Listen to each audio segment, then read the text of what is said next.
Welcome, folks, to another episode. Really grateful that you could join us. And I have to say, thanks for the emails and the lovely comments and the great support as well. We really appreciate it. So we do.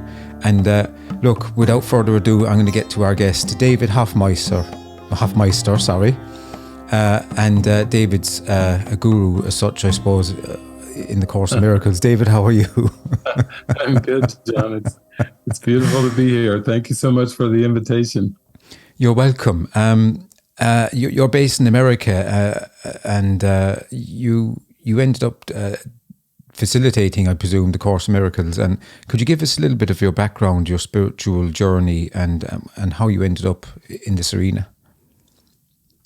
Yeah, I started off in like around the mid 1980s, opening up like a lot of people to a lot of great non-dual teachers and Ramana Maharshi and Nisargadatta and many people that just touched my heart. And then in 1986, I happened to be at a humanistic psychology conference in La Jolla, California. And then I was there talking to the people and going to the different webinars or the little seminars they were putting on.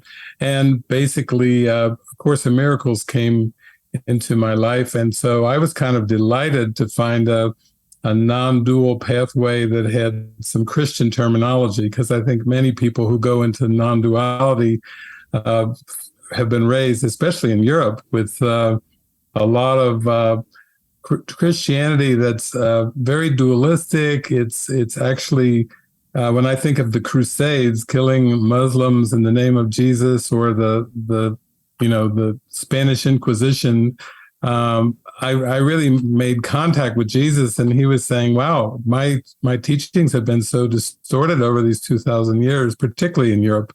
And so I said, great, I want to know the non-dual message that you had to share. And that's what, to me, A Course in Miracles is. Yeah, Jesus, the entity Jesus, I completely believe there was an entity Jesus. But going, like you said, there was it got lost in translation. The ego hijacked it as such, and even worse, hijacked it and made something else war. It's amazing what happens with a message, how it gets lost. But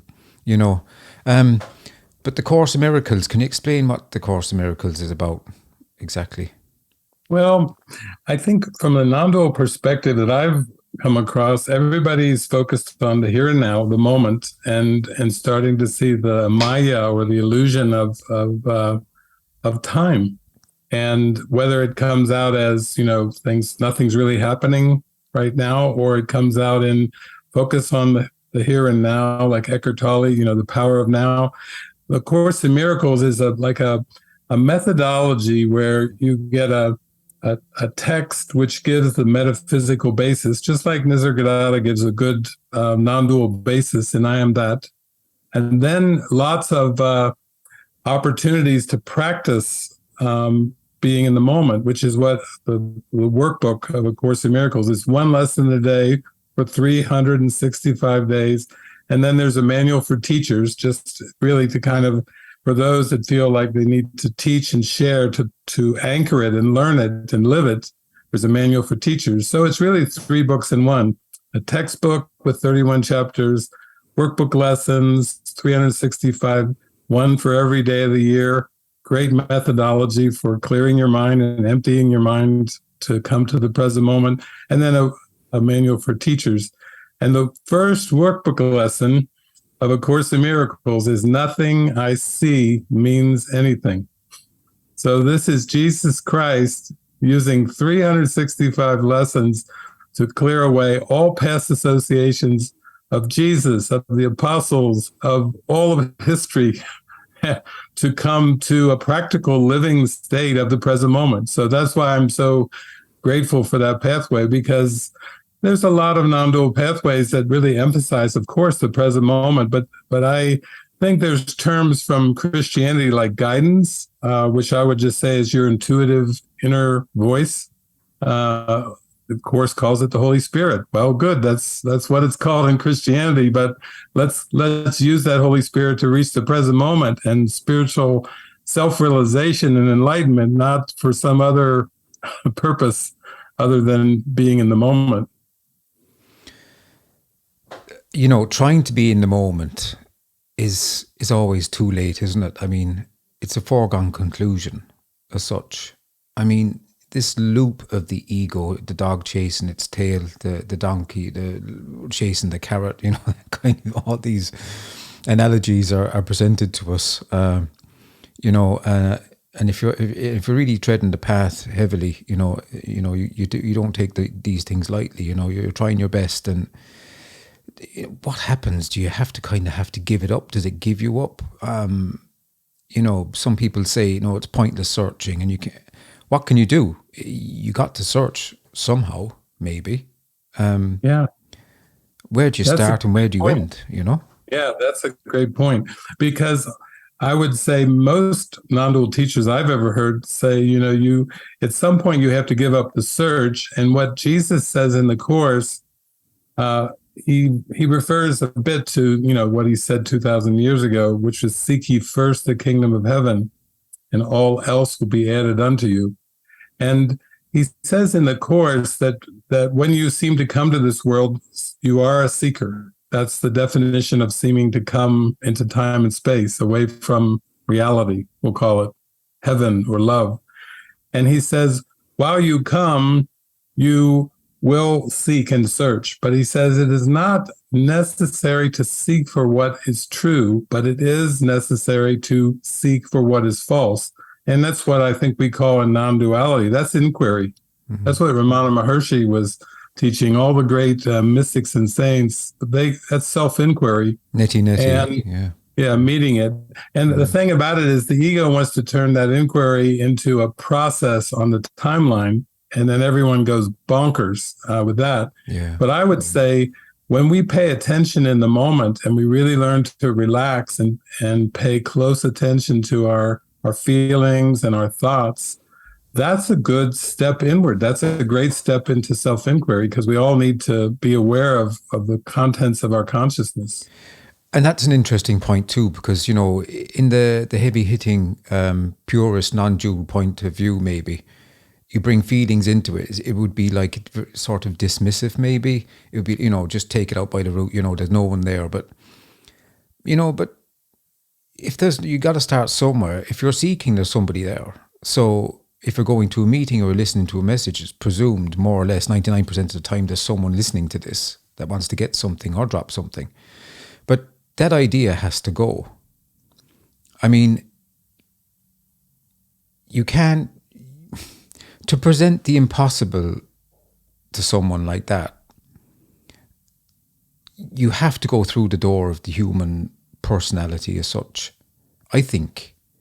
Yeah. And David, I'm just wondering about it. Why not go through the door of feelings and the personality? Yeah, you're going to drop it anyway. And if it's false, does it matter if I go through it or not? See, this is the thing. If it's false, we can presume. That's what we're all told. And, I do believe it is unreal. What does it matter if you go through feelings and such? Yeah. Yeah, I like an approach that's holistic. I like an approach that I think even Jesus 2,000 years ago, he spoke in parables because people could relate more to the parables than, he would say, the kingdom of heaven is at hand. Well, that's a powerful statement. The kingdom of heaven is within. That sounds very non-dual. But people have many layers and levels of false belief, we'll call it. It's really just one false belief. It's not really many complicated or many layers. And the whole point is to drop it. So this is where I find Jesus's insights to be just piercingly helpful for all non-dual students, regardless of what path they're studying or which teacher they choose. Jesus said, you made the ego by believing in it, and you can dispel the ego by withdrawing your belief from it. That makes sense. Wow. If I've got a powerful mind and I've believed in a hoax, a fabricated idea of my identity that's a body and a personality, then I need help that has to come to me in a practical way. And that's what I hear you saying is like, if it involves feelings or those kind of things, then let's let that happen. Why not?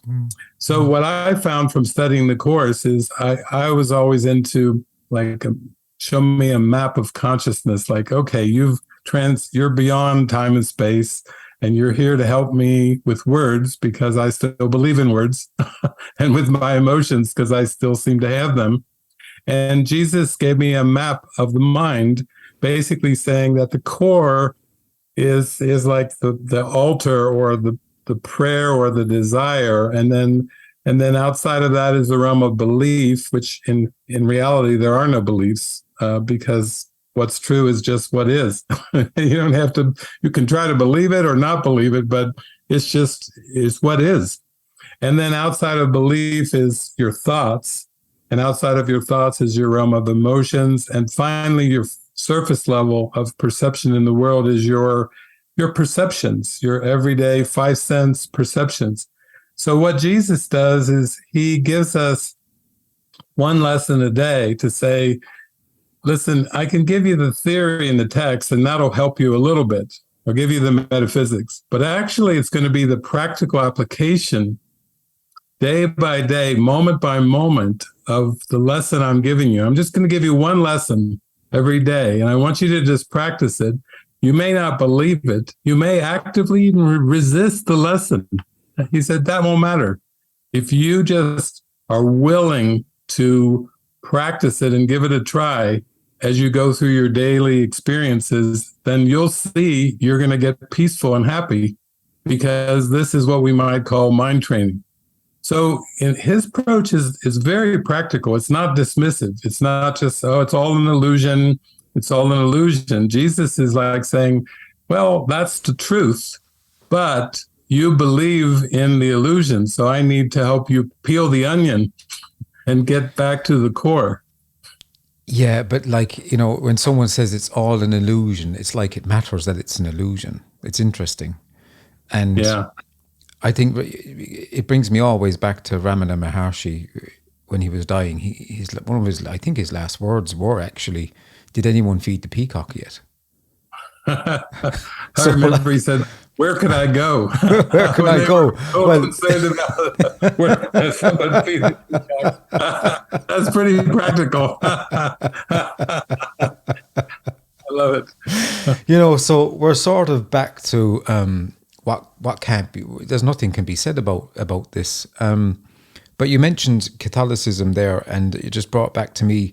I used to, you know, I was stamped a Catholic, raised a Catholic, and it's fine, whatever. You know, it was tough actually. It was very domineering sort of a system to be in, but I always had problems believing in it.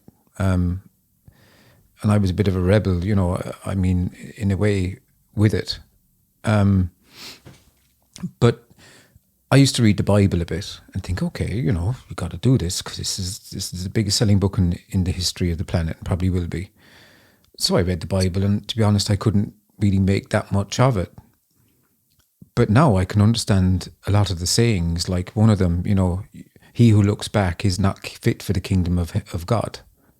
Yes. I totally get that now. Yeah. If you're looking back, you're egoic. Yeah. Your non-dual journey has brought many insights to you. You can look back at the Bible now and go, oh yeah, got that one. Yeah, it's lovely when you kind of get it, and you have to kind of internalize it, don't you? It's like an intuitive knowing what it means. I think that's wonderful, you know. It's like a spiritual poetry or something, you know. But the thing about time and trying to drop the dropper, as a guru said once, what can be done? I mean, what does the Course in Miracles say about that? I mean, as soon as you drop the dropper, time is gone, we can presume. Well, I found, being raised Christian, that there was a deeper calling. I considered Jesus to be like a mystic, and he was calling us into a very deep mystical state of mind called the Christ, and basically telling us that you're the Christ, I'm the Christ, we're all the Christ, but we had an amnesia. We forgot of the Christ, And I'm talking about the Christ idea, not a male or a female or masculine, feminine, but just pure oneness, we'll call it pure love.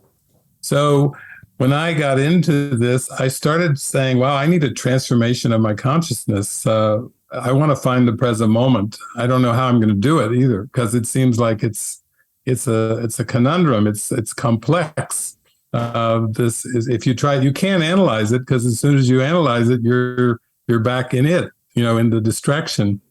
So I started studying A Course in Miracles about 36 years ago, when I got the book. And I've been at it since then for the last 3.5 decades. But what it's really shown me is, as I've given myself over to it, is that miracles are natural, that if we're just in the relaxed state of the moment, in the flow, everything comes easily. I was guided to give up my all career pursuits. I was in academia for 10 years, full time at the University of Cincinnati in undergraduate and graduate. I mean, full time for 10 years. And finally, I was taking a walk in a park one day, and I could feel this presence of love washing over me, and said, enough, enough, enough with academia, enough with pursuing ambitions of the world. Do you want to know the presence of God in the moment that is covered over by all this other pursuits, trying to become somebody or trying to achieve something? So I dove in a radical, like a St. Francis of Assisi kind of way. When he left Assisi and he went off to San Damiano, and then a few lepers and a few people, poor people followed him, but not many. I did that too. I went off and I lived in the woods like Henry David Thoreau and all the transcendentalists. I had my Course in Miracles book, and I devotedly practiced what he was giving me, saying, okay, my worldly life is through. I will go wherever you want me to go. I'll do whatever you want me to do. And I had kind of a St. Francis, kind of a totally, I was so lit up by just the willingness to listen and follow. So that was 36 years ago. So what's happened is everything fell away.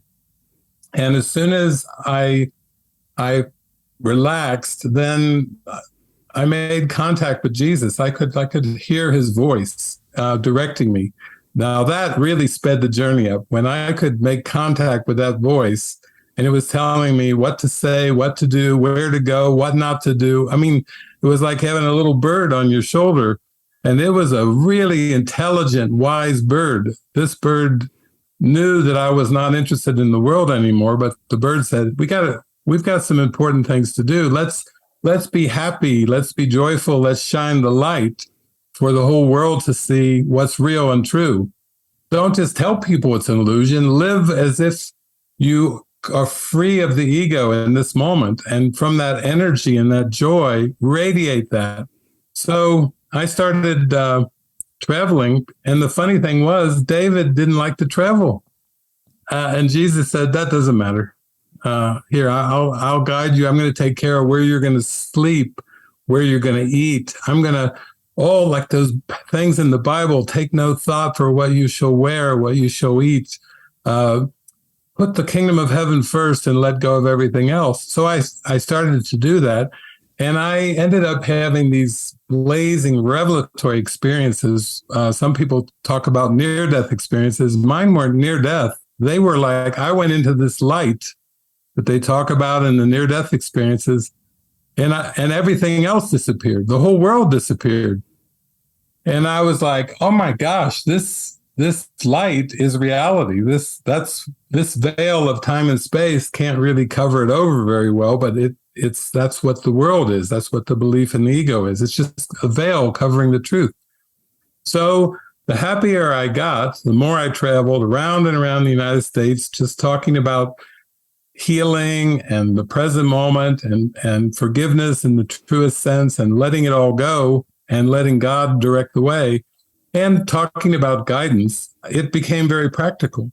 I'd go around the United States. Jesus would tell me where to go, who to see, like this program. Go on John's program. Go on John's program. John's over in Ireland. He's he started off Catholic. Look at him now. He's he's into non-dual. He's going higher and higher. So I did that, and then words came to me. People started moving close to me. So I wasn't like I wasn't a guru trying to form a community. They just started moving down the street. I'd be like, where did you come from? I moved in 3 houses from you. You moved in on the same street. You see, it wasn't me trying to organize a following or anything. People just started to be drawn to happiness and joy. And then the world travel started up. First, I just was in the United States, then Canada. I've been in 44 countries over the last, let's say, 20 years or so, 25 years. I've been invited, like people get invited to do satsangs in the non-dual community, Gangaji, Muji. I was over one time in southern Portugal, and some friends said, "Hey, you want to go to Sahaja? Muji would love to meet you. It's winter time and everything." So it was beautiful. We were just hugging and rubbing each other's heads and like 2 kids. And he was telling me, "Oh, here's my Jesus chapel. I built this chapel for Jesus. Here's the paintings I painted inside." He was a Jesus lover too. And we're all Ramana Maharshi lovers. And, we're just love non-dual presence. That's where we rejoice. And then communities started to form around the world based on some of the things I was sharing. But it's not kind of orchestrated or controlled in any way. It's just spontaneous clarity that comes where people get interested, on their own intuitive interest, their own curiosity, not some kind of a structure like the Catholic Church or, popes and bishops and cardinals and, none of that. Just simple heart-to-heart spirituality. Yeah, you mentioned, don't worry about what you're going to clothe yourself with or what you're going to eat. I mean, and you're saying you live it that way as well, but you just described, through your teachings are lived that way and by that way. What about someone who's trying to live like that and they're struggling with, they don't know if they're controlling their life or not controlling, or they're just lost with what to do? Are they controlling or not controlling it? Are they pushing the boundaries? Should they push the boundaries or not? Should they force the river or not push the river? What do you suggest to these people? Well, I think what we're discovering is this ego belief system is very controlling, very judgmental, and it is very challenging. It's because it's so complex. And then I would say the truth is simple.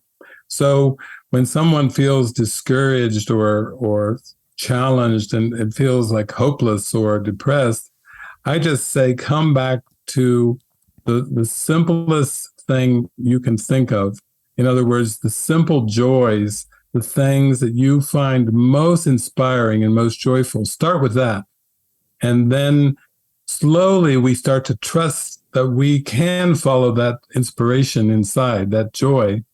And that kind of takes us out of this dark feeling of hopelessness and giving up.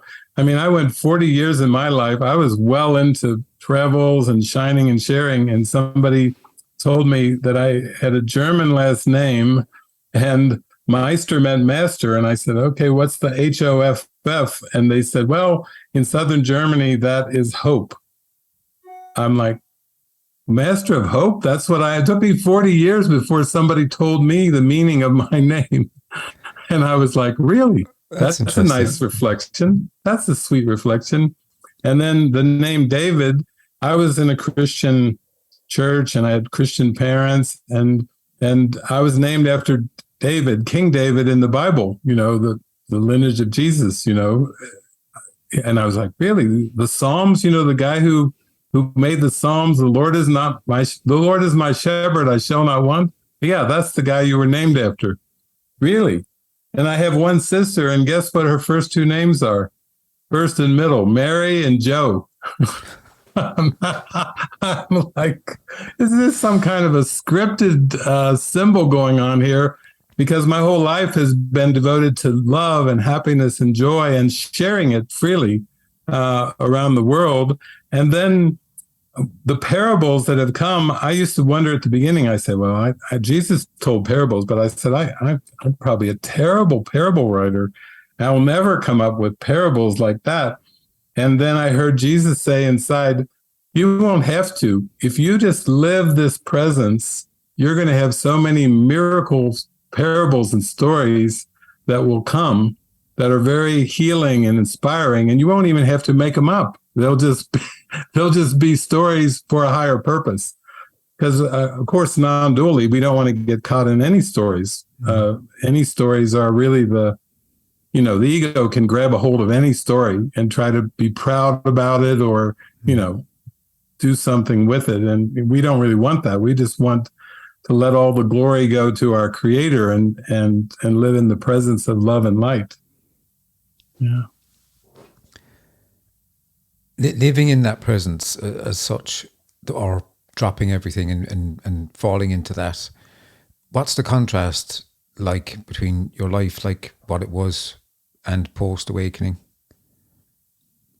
Well, the contrast is at the beginning, I was so shy that in high school, in senior class, I was voted the most quiet boy in the entire class of like 200 and some.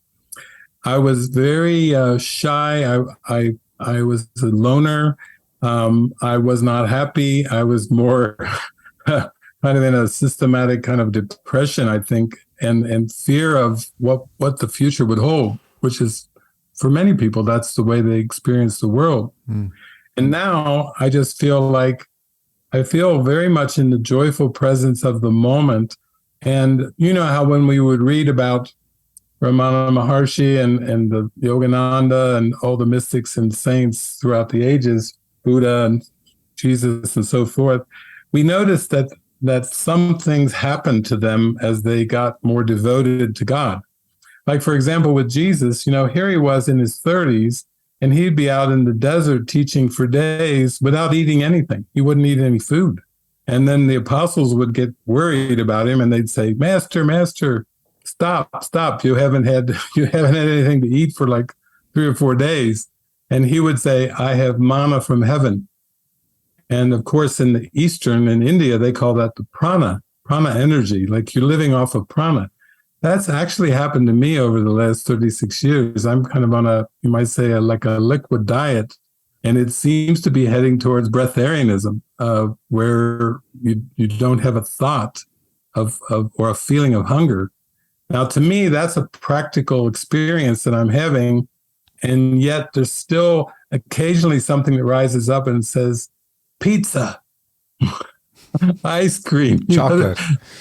There's something inside that's going, prana, breatharian, hell with that. Let's get some pizza with anchovies or pepperoni or something. So you see where the journey goes. It goes into the practical application where you just practice day by day with one moment at a time. And now things are falling away. I mean, I haven't had a career since when I left university in 1986. Then I had student loans to pay off. And then Jesus guided me to part-time jobs to help me pay off my loans. He wasn't going to work with me until I handled my responsibilities. You see how it works? Very practical. Jesus is like, no, you're not ready to climb the mountain of ascension yet. Here, let's pay off your debts, your school debts first. You see how practical that is. And then slowly I was able to just be used in more communication ways and prayerful ways and meditative ways when the other stuff fell away. You mentioned hearing Jesus. I mean, is it a voice or a thought? I mean, and in that space, how would you hear these thoughts? I mean, how does that happen, or that communication evolve? It's hard for me to understand how that can happen. Obviously. I know. It's a very practical question. At the beginning, when I first came across A Course in Miracles, I couldn't hear Jesus's voice, but I read the Course. And what I would do is, it's a thick book. It's 31 chapters and plus a workbook and a manual. So I take A Course in Miracles. It's been translated to many languages now, but I would take it my English version of it, and I would just hold it in my hands, and I would close my eyes, and I would pray, and I would either have a question or a curiosity come to mind occasionally. And then I would open the book like an oracle, like the ancient Greek oracles that would speak through a piece of wood or something.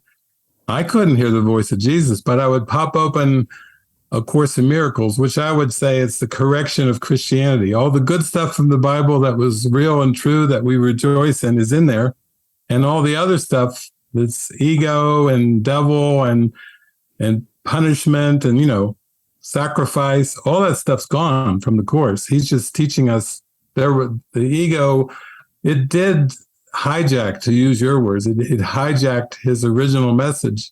But now it's all corrected. So I would use the Course as like an oracle. I would pray, open the book up, and there was the answer to my prayer or my curiosity, my question. And I would do this for sometimes 8 hours a day. If you can imagine, once I started to loosen from chasing the world, I had plenty of time on my hand, so to speak. I would use this profound scripture as an oracle and just pray.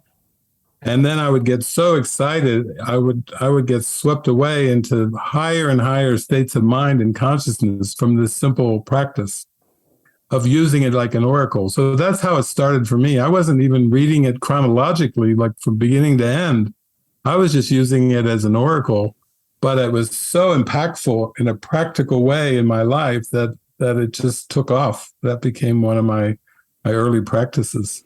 And there's such a contrast between that and Jesus and what you're talking about, and Jesus and the Catholic Church, where the Catholic Church are always giving you the carrot, or the stick to hit you with, and you behave yourself and don't sin, you go to heaven, pray like this and do this and you get this, and it's always a becoming, a never-ending becoming. And they talk. I don't want to come down on the Catholic Church too much because, I've been helped by people in situations that I never thought possible. But that works through everything, as far as I'm concerned. But the contrast is so different. I mean, is there wrong and right about it? I wonder, David, is there wrong and right about it, or is it just fine? I think it's how Jesus said in the Sermon on the Mount, "Blessed are the pure of heart, for they shall see God." I think it's just a purification process where we're slowly given a higher interpretation, which is a very quiet, still, calm perspective of the world. And I think that Catholicism, the Bible, all of that was the attempt to find inner peace, just like in non-dual terms. We're doing this. We're giving our heart over to the non-dual path to find inner peace. And so are the Catholics and the Protestants and the Hindus and the Muslims. And I do like that the Course says that the Course is just one form of the universal curriculum. There are many other. That's refreshing to read in a book. When it says it's just one form of the universal curriculum, right away my heart sings like, oh, great. That's fantastic. But to go back to your original question, after about 5 years of studying and opening the Course and everything, then I could hear Jesus speaking to me in like an inner voice that's just like our conversation. It's like we're having a friendly conversation, you and I. And this is what the friendly voice inside of me said, okay, I'm going to guide you, but you must follow what I give you the instructions for. And I said, great, that's the whole point. I wanted to make contact with you so I could follow you. I don't want to resist you. I want to follow you. So then Jesus said, after 5 years, he said, oh, we're going traveling. And I thought, well, traveling in the United States, what do you need? You need transportation, you need food, you need places to sleep. You need a few things if you're going to travel around the United States. And the voice was in me saying, yeah, I know. I'm going to take care of you. You're going to take care of me. I'm traveling with you, Jesus. And what about the food and the clothing and the car? He said, Well, you have a little bit of money, just a little bit. Here, we're going car shopping. Where? I know a used car dealership. Let's go. You see, you see how much fun this is, because then we go in there. There's a little 3-cylinder car that's great on gas mileage, and Jesus is like, it's gold, and he says that's the one. Okay, all right, spend that money. Okay, now it's getting exciting because I don't have any church support. I have no support from my family. I have 0% support from anything in an institutional or societal way. And I have very little in my bank account. And I don't know how I'm going to do this. Like, if you have a car, don't you need gasoline? And Jesus said, yeah, I told you I'm going to take care of this. So I just started traveling. I said, where are we going? He said, drive west. This is the kind of guidance you get from Jesus. Is, I didn't know it. He was taking me for 5.5 weeks on the road with him instructing and me listening. And what a trip. You talk about walkabout down in the Aborigines, doing walkabout in Australia.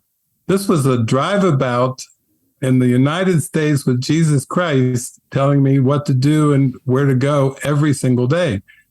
And this is the way that it started. This was back in 1991, where I didn't like to travel. Jesus says, we're going traveling. I said, why are we going traveling? He said, you have so many fears and doubts. I have to carry you past your doubts and your fears.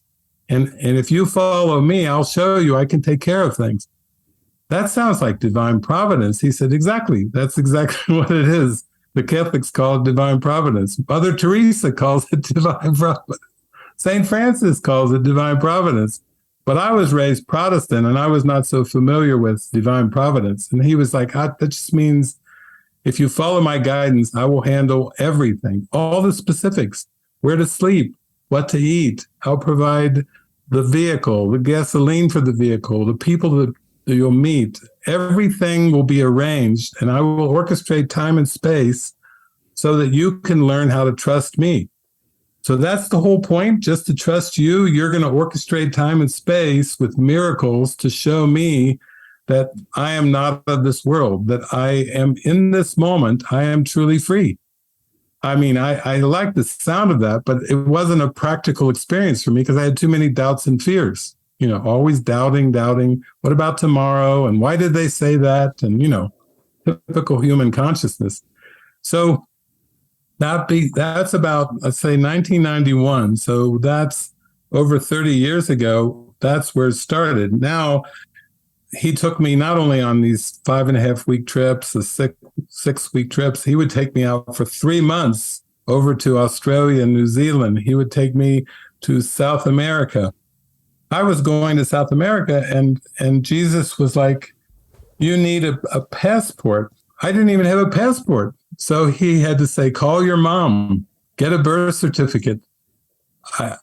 I need a passport. He said, that's right, David. You need a passport to go to other countries. That's exactly it. So then the invitations came. How am I going to pay for?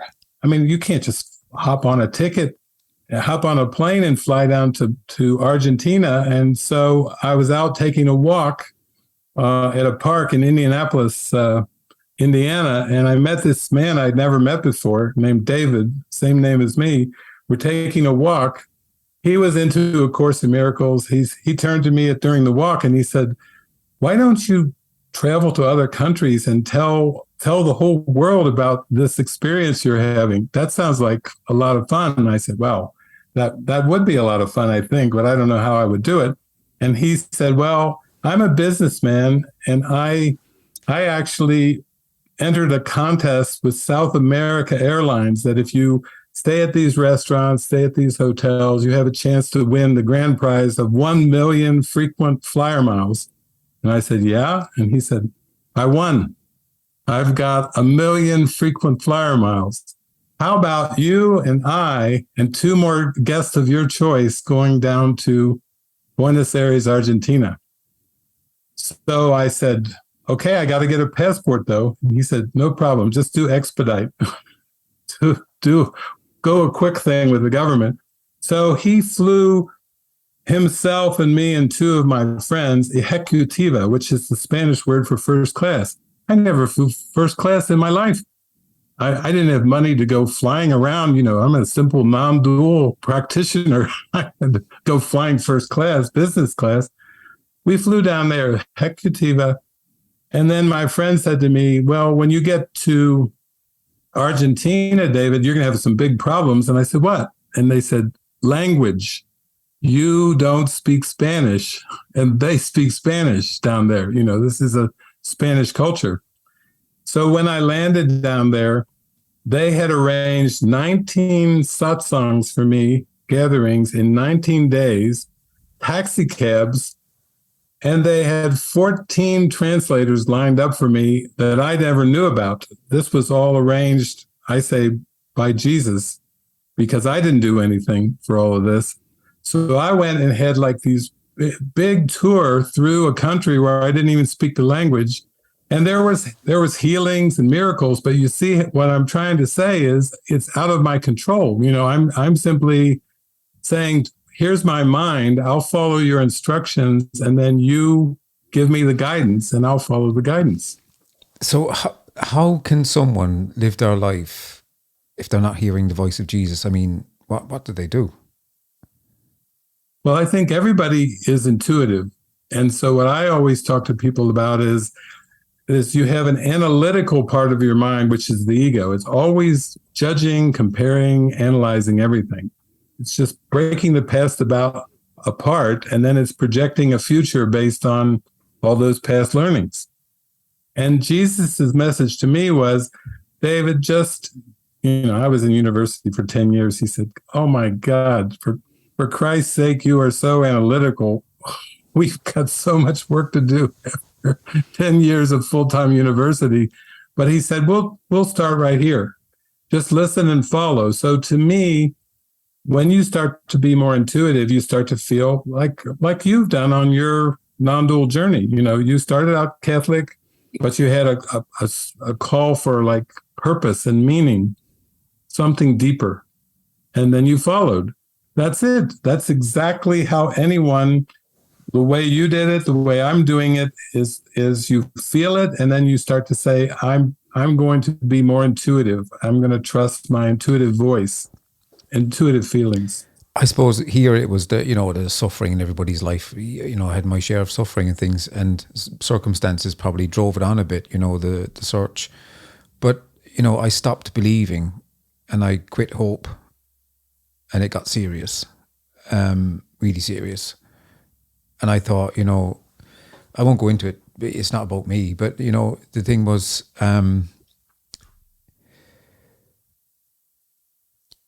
you're in a bit of a dilemma because the only way to go is the real way, and you don't know what the real way is.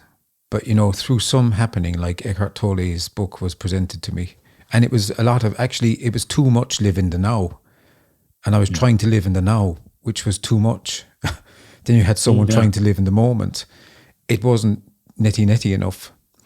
What I'm trying to say is there some sort of grace involved? I mean, you have to get a lucky break, don't you? I mean, I remember I was searching on the internet for satsang, and through circumstances, I ended up in a satsang in Ireland through searching the internet.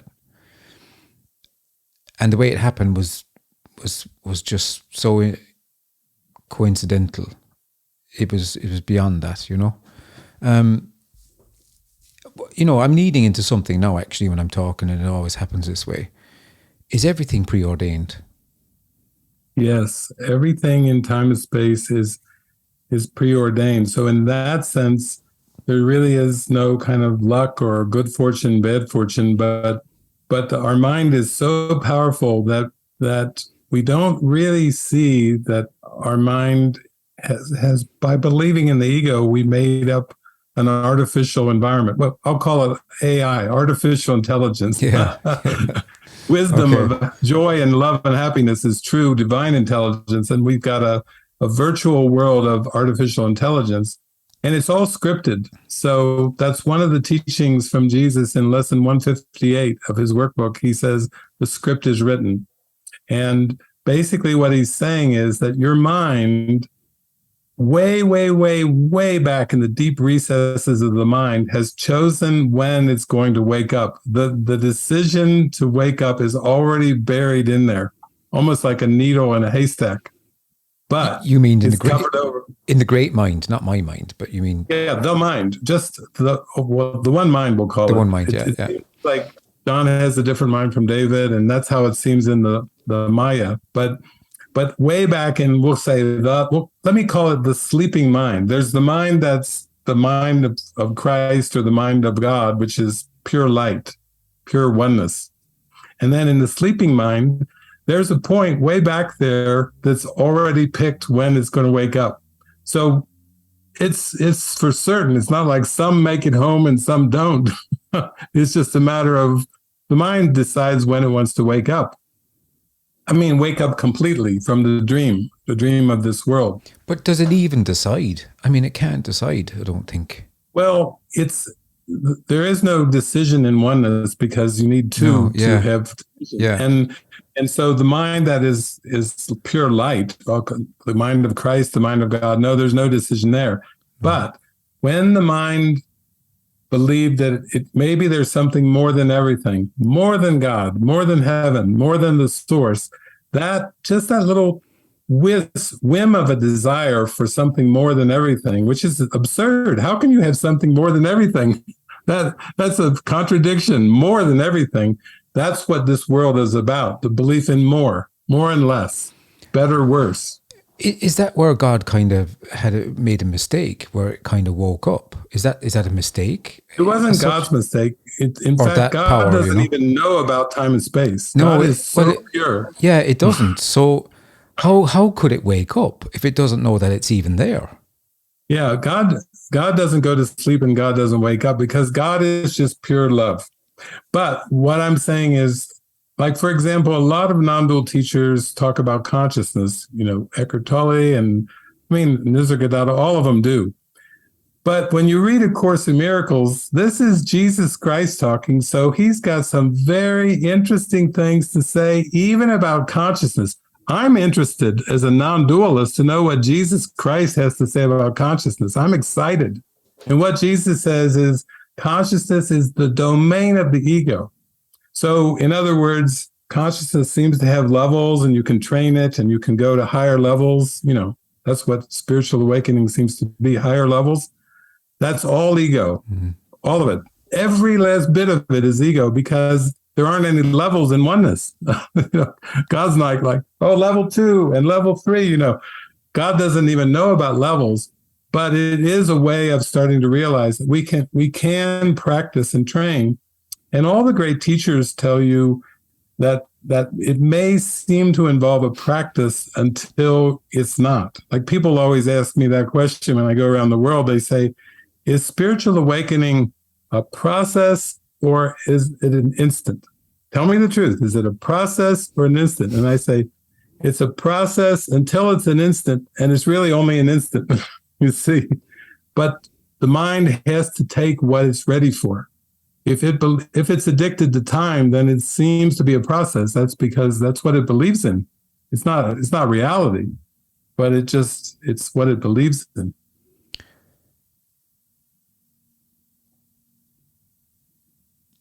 I'm just stuck with the idea that power doesn't know that it's there. It doesn't know that it exists. So there's no control. So that means this is just apparently happening. That is just too much for anyone to comprehend. Well, and there's how can it be preordained then, David? It can't be preordained, because that's like the thinker thought the thought before it thought something. Well, the form is what's preordained. In other words, in love and light, there is no form. It's actually transcends the belief in form altogether. Like, sometimes people will say, can I learn how to use my mind to manifest? And I say, ultimately, you want to learn to let go of the belief that you can even manifest, because pure love and light is beyond time and space. But here's the key. What we can control is we can control the direction of our thinking. Let's say let me define the sleeping mind as a split mind. So a split mind, there's a part of it that's pure love and light and joy, and the other part is the ego. And so it's going back and forth between its eternal self and its time self. And what Jesus is saying is, when you have a split mind, you can't really control the world, but you can control your state of mind by choosing the Spirit, the Holy Spirit, over the ego. Now, in Christian terms, the Holy Spirit is the comforter, he's the guide, but actually the Holy Spirit is a choice. Every moment we can either choose the Holy Spirit or the ego. That takes a lot of mind training. We're talking way up there, Ramana Maharshi, Jesus Christ, to be able to say, I am that, to be able to say, I am, and have nothing after it. Whoa, that's the top of the mountain in terms of mind training. But it actually is very practical because we can learn to literally choose with the Spirit. And that's what I mean by guidance. Like, I knew there was nothing special in form, but I was listening to Jesus, and Jesus was telling me what to say and do, and I felt happy when I was following that inner guidance, that intuition. And that happiness has taught me that I would rather follow my intuition than follow the ego. That's what I've learned over these 36 years, is I'm much happier following my inner guide, my inner compass. Mm-hmm. And like your show, I'm happy to let go of the ego's balls. You got to discard that compass, Steve. Discard that compass. I'm not interested in the ego's compass anymore. The discarded compass. I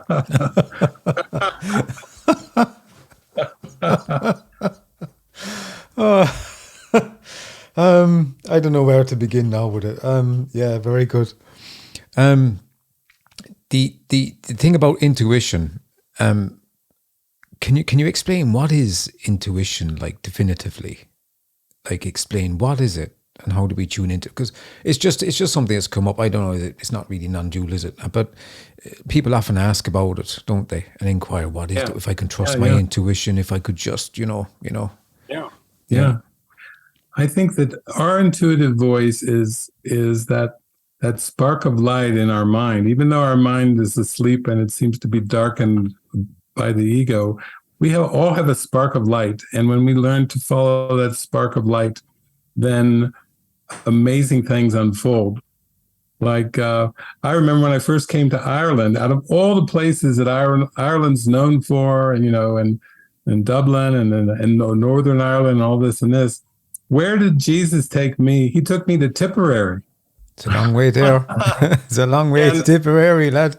It's a long way to Tipperary, but Jesus said that's the first place you're going, is Tipperary. You're going to do a talk, a gathering in Tipperary. And I'm like, where is Tipperary? I don't know Tipperary, So I went, and then over the years, Jesus would take me back to many countries, including Ireland. And there was one time where it was very funny because I was going to Dublin, and then I was going to go to Northern Ireland as the next stop. So Jesus gives me movies, and he said, I want you to show a movie to the Irish people. And I said, okay, what's the name of the movie? God's Not Dead. Okay, you want me to go to Ireland, to Dublin, and show God's Not Dead to the people in Dublin. Then you want me to go to Northern Ireland and show it to them up there. He said, yes, exactly. And he said, but I want you to edit it because the people approach God a little bit slightly different in Ireland, in Dublin, than they do in Northern Ireland. Mm-hmm. He said, it's a little different culture. I said, what? So you want me to edit the movie? He said, yeah, I'll tell you which scenes to put in. I have a movie for Dublin, just for the people of Dublin, and another movie just for the people of Northern Ireland. This shows you how specific Jesus is. He loves everybody, but he also knows you got to reach them with what they believe in. You can't go over their heads. You got to really touch them, their hearts. You got to touch their hearts. That's just the way Jesus works. So sure enough, I go and showed the one version in Dublin, the other one in Northern Ireland. I think it was Belfast or near there, and basically it was a big hit. I thought, wow, thanks for the guidance. I wouldn't have had a clue to show that movie and edit it in that way. But that's what I mean. That's an example of how practical the inner guidance is, because Jesus wants to reach people right in their hearts. He wants to really tap in so that they'll get activated. Yeah. But that's Jesus speaking to you, but the actual intuition, if you don't hear the voice as such. Yeah. It's like a feeling, or? Yeah. It's a warm feeling. It's like a heart opening, expansive feeling. It's a feeling of like deep, like peace and relaxation. And whatever thoughts are going through your mind when you're feeling that deep peacefulness, I always tell people, pay attention, even if they seem a little odd. Like with me, Jesus, the presence was telling me you're going to travel, and I'm not even comfortable traveling, So I had to really be open-minded to follow that intuition, because that was not my way. I don't know if this, what you think of this is kind of what I work myself. I just thought of it. If I think of doing something, whatever, or making a decision, if there's a no that springs up, that's like, it's like the no is valid, but the yes doesn't tell you it's yes.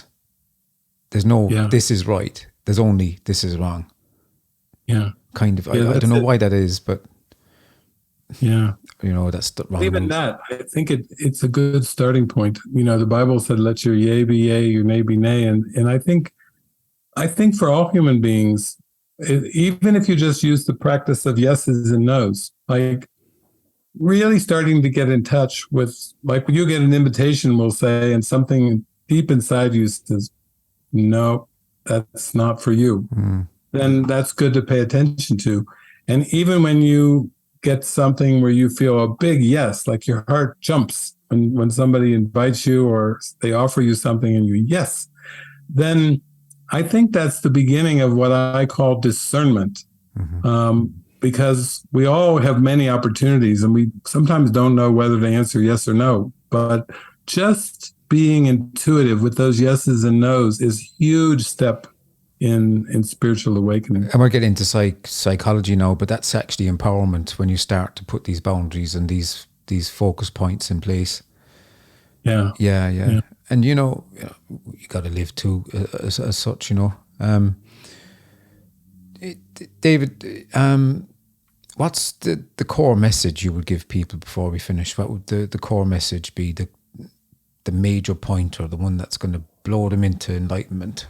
Yeah, it's kind of that you don't have to learn a lot of new stuff. You don't have to learn spirituality. You just have to be willing to kind of be shown in a way where things in your experience will start to drop away and fall away naturally. Like you'll outgrow them like a child outgrows certain toys. You don't have to fixate on learning things. Like for me, I didn't know how to meditate, and I kept thinking I'm going to have to learn TM, or I'm going to have to learn a certain technique. And when I came to the Course, Jesus just was laughing, saying, no, just do my workbook and you'll find yourself in a much deeper meditation. Just follow the instructions. The Course in Miracles it came first in English. Now it's translated probably to 16, 17 languages around the world, but it came using 3 different fields of terminology and vernacular: education, psychology, and religion, Christianity. Education, psychology, and Christianity. So it took those 3 fields and it pulled all the best of psychology. It pulled the best of Freud, the best of Carl Jung, the best of transpersonal psychologists. It was the highest psychology I'd ever seen, because I studied psychology in undergrad and grad. Then I came across the Course and I was like, whoa, who is the master? This is not a theory. Whatever's coming through here, this is like, this is the prime stuff. I've never seen psychology like this before. I never saw Christianity like that. I was always like, yeah, I read the Bible, oh, bits, good bits, not so good bits. Not with this. This was like, whoa. This was like Christianity like I never heard it. And finally, education, because many of us were raised in an era where education is seen as very important. So here you have Jesus using words like curriculum, learning goal. He sounds like part teacher, part saint and mystic and Christ, and part transpersonal psychologist. That's what he sounds like in the course. Like, because I studied all those fields and I was raised in Christianity. So for me, he brought the course in the language that could reach me. You see how it was, I knew those fields and he brought it in so I could understand it based on what I did. I used to think, what am I going to have to do? Learn TM, learn Tai Chi. A lot of us feel, well, I have to learn a lot of different skills. And Jesus was saying, no, I'll work with what you already enjoy. And you enjoy non-dual. You're at home in non-dual. So you see how the Spirit's reaching you just with those symbols that are the most helpful for you. Yeah, when I end up reading something or listening to something, it's like you fall into the only thing that's true, and you know it. Yeah. And I do other stuff. I'm involved in this, that, and the other, and life stuff, material stuff, even. Yeah. But I know the story. But I know what's true. It's not even true, is it? I know what's fact. Yeah.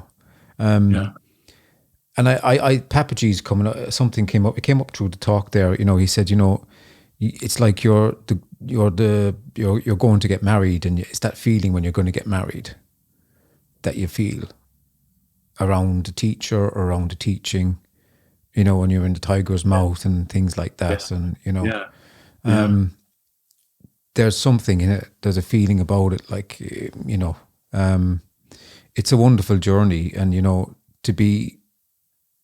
to have ended up on it is truly something else. I'm grateful for it, eternally grateful for it. I don't know how you feel. You must feel the same way. Yeah. It's like a recognition, like an ancient recognition inside.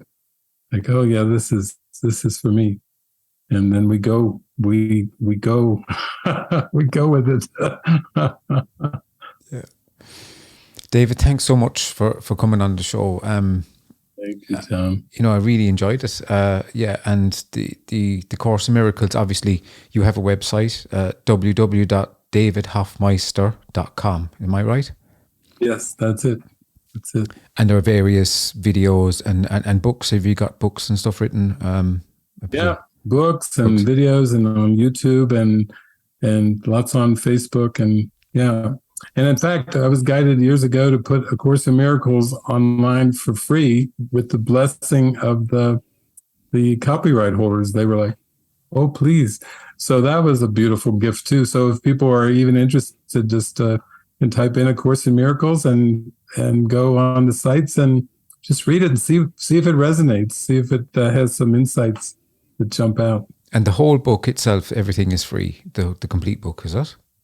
Yeah, I have it online so people can read it online, but it's available as PDF and in many different ways. And people can still buy it in stores. If you went to Ireland, you could probably go to Dublin and go to maybe a New Age store or something and find it on the bookshelf in there. Great stuff. And they might be able to meet you at a retreat. You do hold retreats, yeah? Yeah, I'm actually...